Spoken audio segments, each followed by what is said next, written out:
Video like जरूर कर लीजिए और ऐसे वीडियो लगातार फ्री में पाने के लिए चैनल को तुरंत सब्सक्राइब कर लीजिए और बेल आइकन को जरूर टैप कर लीजिए ताकि आगे भी सारे वीडियो आपको मिलते रहे। यूट्यूब में फॉलो करते हैं तो प्लीज ये वाला फ्री टेलीग्राम चैनल जरूर ज्वाइन कर लीजिएगा। सारे नोटिफिकेशन सारे अपडेट यहीं पे आते हैं, ध्यान रखिए। हेलो दोस्तों, एग्ज़ाम प्रिपरेशन में मैं प्रियंका एक बार फिर से आप सभी का स्वागत करती हूं और आप सभी का नया सब्जेक्ट स्टार्ट हो चुका है। हिस्ट्री में पढ़ा रही हूं। पिछली क्लास हिस्ट्री पे ही हुई थी जिसमें मॉडर्न इंडियन हिस्ट्री स्टार्ट की जा चुकी है। अगर आप न्यू हैं इस चैनल पर, डेली दोपहर 1 बजे आप ये क्लास देख सकते हैं जिसमें जीएस सेक्शन मेरे साथ कवर कर सकते हैं।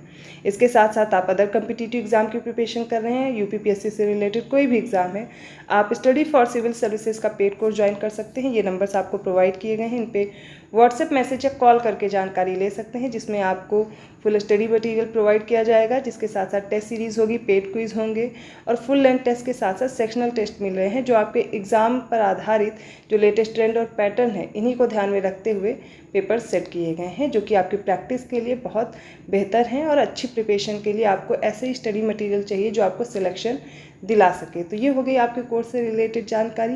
इन नंबर्स पे आप जानकारी जरूर लीजिए। फुल पेड कोर्स अगर आप ज्वाइन करेंगे तो उसके साथ साथ डाउट के लिए अलग से ग्रुप मिलेगा जहाँ पर आप अपने डाउट क्लियर कर सकते हैं और इसके साथ साथ रिकॉर्डेड क्लासेस भी मिलेंगी। चलिए आज की क्लास स्टार्ट करते हैं। हिस्ट्री में मैंने इंट्रोडक्शन आपको दे दिया था और जो पहला चैप्टर है वो स्टार्ट हो चुका है। एडवेंट ऑफ यूरोपियन कंपनीज, अर्थात जो भारत में यूरोपीय कंपनी आई उनका क्रम समझा और कैसे कैसे इन कंपनियों ने अपनी सत्ता स्थापित की यहाँ पर।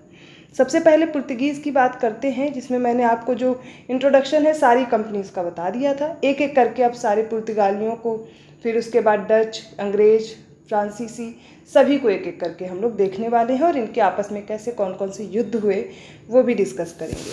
तो जब यूरोप वासियों में आप देखेंगे सबसे पहले पुर्तगाली आते हैं, उसमें वास्को डी गामा का नाम आता है। जिन्होंने भी पिछली क्लास नहीं देखी है वो ज़रूर देख लें क्योंकि फिर टाइम आपका ही वेस्ट होगा, बार बार वही चीज़ रिपीट करने का मतलब नहीं है। पिछली क्लास देख करके आज की क्लास आसानी से समझ में आ जाएगी। तो यूरोप वासियों में आप सभी ने कल पढ़ा था कि सर्वप्रथम पुर्तगीज़ जो थे वो भारत आए और उत्तमासा अंतरीप तक पहुंच चुके थे।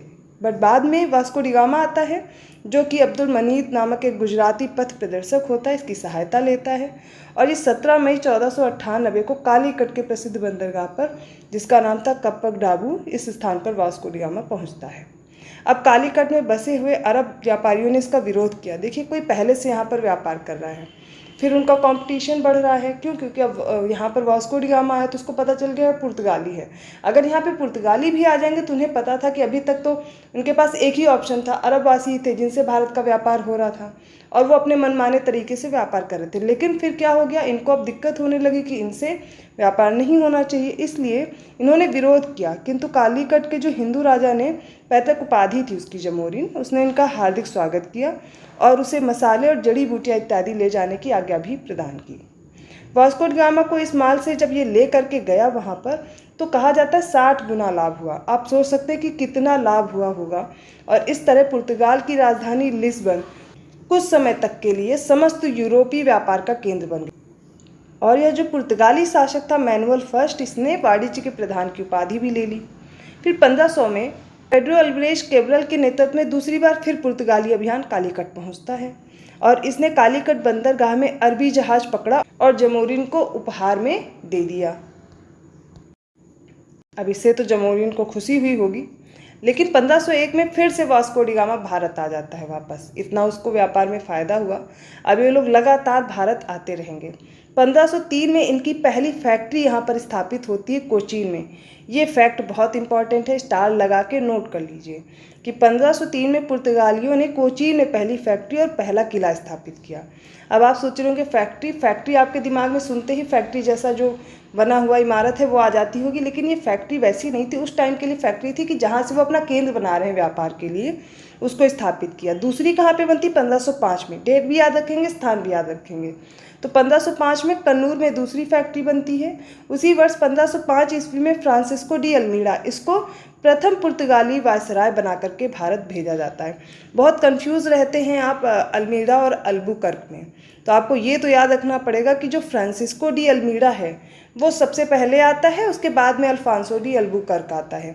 अब आप कोई ट्रिक बना करके इसको याद कर सकते हैं, जैसे भी याद कीजिए, आपको सीरियल भी याद रखना है।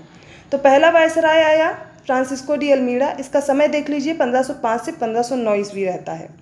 अल्मीड़ा को भारत का प्रथम पुर्तगाली गवर्नर बनाया गया और उसे सरकार की ओर से निर्देश भी दिए गए थे कि पुर्तगाली दुर्ग बनाए जिसका लक्ष्य सुरक्षा न होकर के हिंद महासागर में व्यापार पर इन पुर्तगालियों का ही नियंत्रण स्थापित हो जाए। अब अल्मीड़ा ने यही कार्य किया, शांतिपूर्वक व्यापार उसको करना था वो करता रहा और इसने एक नई पॉलिसी लाई। अब ये पॉलिसी भी पूछ ली जाती है कि कौन लाया था, तब कंफ्यूज हो जाते हैं अल्मीड़ा लाया कि अल्बुकर्क लाया।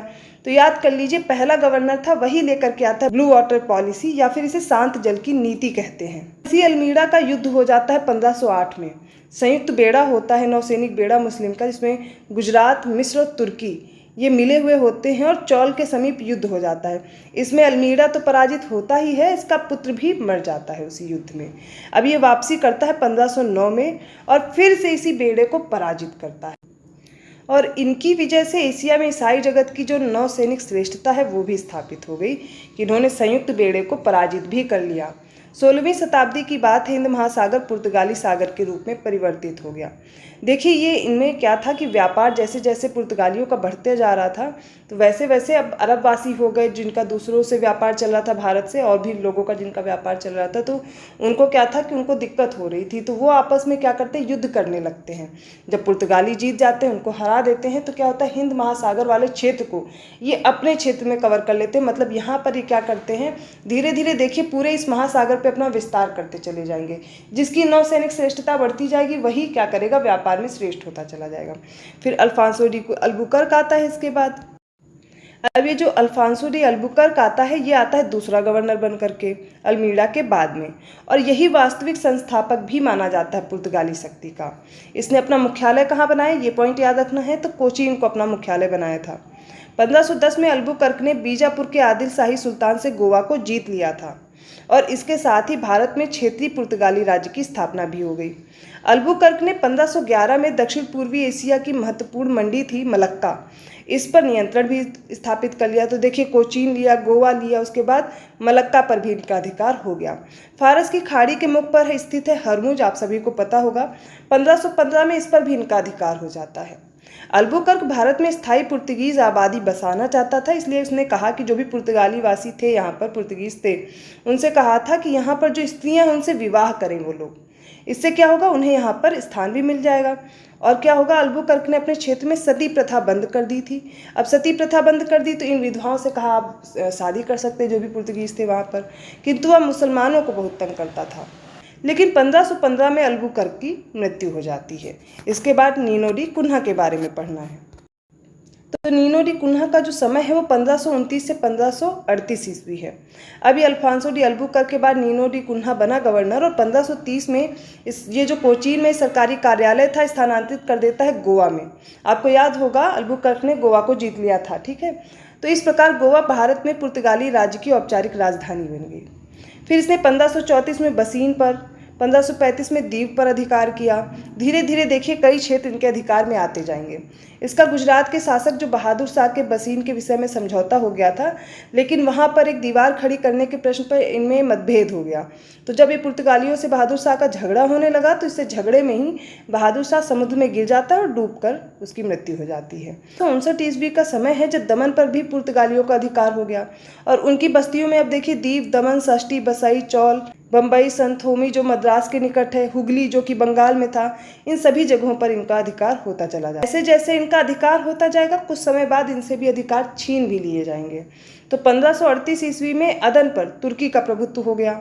1598 ईस्वी में दक्षिण पूर्व एशिया में आने के बाद अगले 20 वर्षों में डचों ने पुर्तगालियों को इस क्षेत्र से बाहर कर दिया था। तो मैंने बताया ना, जैसे जैसे इन क्षेत्रों को इन्होंने अपने कब्जे में लिया था वैसे वैसे इनके साथ ये इनके कब्जे से दूर भी होते चले जाएंगे।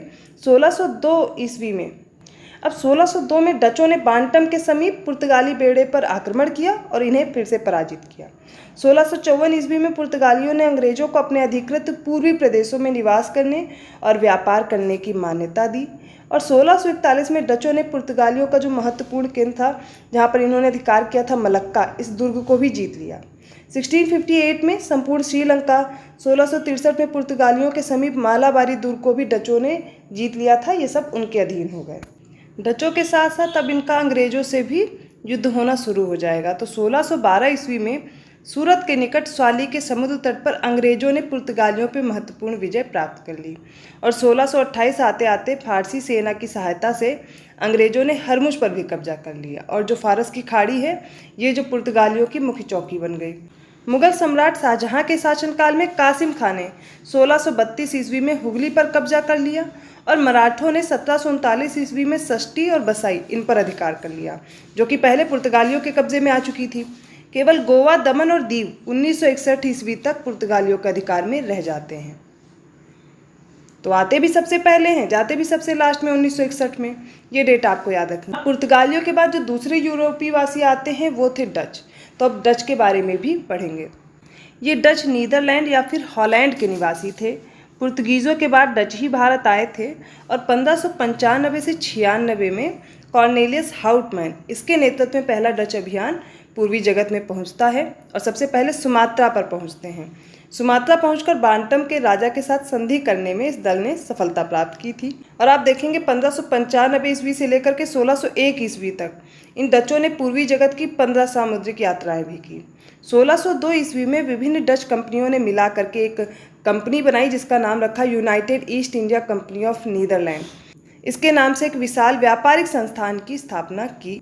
इस कंपनी का नाम वीओसी था, थोड़ा अजीब सा नाम है, आप देख सकते हैं। कंपनी की देखरेख के लिए 17 व्यक्तियों का एक बोर्ड बनाया गया।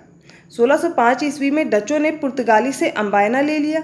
धीरे धीरे जो मसाला द्वीप पुंज था इंडोनेशिया, इसमें उनको हराया और अपना प्रभाव स्थापित किया। जकार्ता जीता। 1619 ईस्वी में इसके खंडहरों पर बैटेविया नामक शहर भी बसाया। लंदन और दी हेग, ये जो हॉलैंड की राजधानी थी, इसमें सम्मेलनों में 1611 ईस्वी, 1613, 1615 इसके फलस्वरूप डचों और अंग्रेजों के बीच एक संधि भी हो गई 1619 में। अब 1623 में अम्बायना में 10 अंग्रेजों और 9 जापानियों का क्रूरतापूर्वक वध कर दिया गया था। इससे अम्बायना नरसंहार के रूप में जाना जाता है। और इसके बाद डचों ने मलय द्वीपपुंज में और अंग्रेजों ने भारत में अपने आप को सीमित कर लिया था इस युद्ध के बाद या इस वध के बाद। डच नौसेना नायक वादेर हेग सूरत और मालाबार में असफल होने के बाद ये 1605 में मसूलीपट्टनम में पहली फैक्ट्री स्थापित करता है। तो अभी आपने पढ़ा था पुर्तगालियों की जो पहली फैक्ट्री थी 1503 में कोचीन में बनी, लेकिन डच की जो पहली फैक्ट्री बनती है 1605 में मसूलीपट्टनम में बनती है। डेट और प्लेसेस मैंने बताया फैक्ट्री के आपको याद रखने हैं। दूसरी डच फैक्ट्री को पोत्तोपोल्ली जो कि निज़ामपट्टनम के नाम से है, इसमें स्थापित किया गया।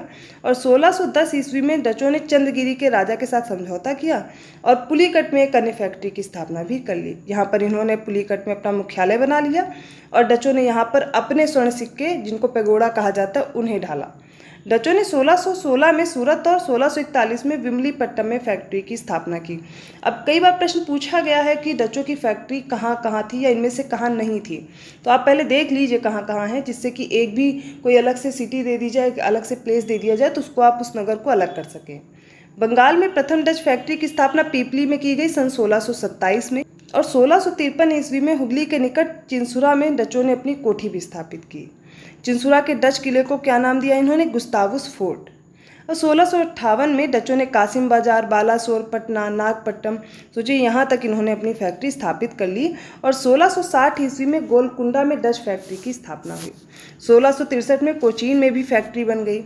औरंगजेब ने 1664 ईस्वी में डचों को बंगाल, बिहार और उड़ीसा में व्यापार करने का अधिकार भी दे दिया था। 1690 ईस्वी में पुलिकट के स्थान पर नागपट्टनम को डच गवर्नर का मुख्यालय बनाया गया और मालाबार तटवर्ती प्रदेशों में कोचीन, कन्नौर और वेनगुर्ला डचों के व्यापारिक केंद्र हो गए। डचों ने मसालों के स्थान पर भारतीय कपड़ों के निर्यात को अधिक महत्व दिया और ये कपड़े कोरोमंडल तट से बंगाल और गुजरात से निर्यात किए जाने लगे। 1759 की बात है, इसमें अंग्रेजों ने बेड्रा का युद्ध होता है। बंगाल में एक जगह है बेड्रा, यहाँ पर युद्ध होता है जिसमें इनको हरा दिया डचों को और इस पराजय के बाद भारत से उनकी शक्ति समाप्त हो गई। तो आज हम लोगों ने पुर्तगालियों को कवर किया, डच के बारे में आपने पढ़ा। अब अगली क्लास में हम लोग अंग्रेज़ों को और फ्रांसीसियों को डिस्कस करेंगे और फिर जो एंग्लो फ्रेंच वॉर है उनको कंटिन्यू करेंगे। आई होप आपको क्लास समझ में आई होगी। अगर वीडियो अच्छा लगा प्लीज़ लाइक कीजिए, चैनल को सब्सक्राइब कीजिए और लोगों को शेयर करते रहिए। और ऐसे ही क्लासेस आपको और पानी है तो नोटिफिकेशन के लिए बेल आइकन प्रेस करना पड़ेगा। इन क्लासेस की PDF अगर आपको चाहिए तो आप स्टडी फॉर सिविल सर्विसेज का पेड कोर्स ज्वाइन कर सकते हैं। नंबर आपको मैंने डिस्क्रिप्शन बॉक्स में दे दिया है, आप कॉन्टैक्ट करके जानकारी ले सकते हैं। आपके सिलेक्शन के लिए इससे बेहतर कंटेंट और कोई आपको नहीं दे सकता। आपके सिलेक्शन के लिए बेस्ट मटेरियल है, इसलिए आप कॉन्टैक्ट करके जानकारी ले सकते हैं। मैं मिलती हूँ अगले क्लास में, तब तक के लिए धन्यवाद।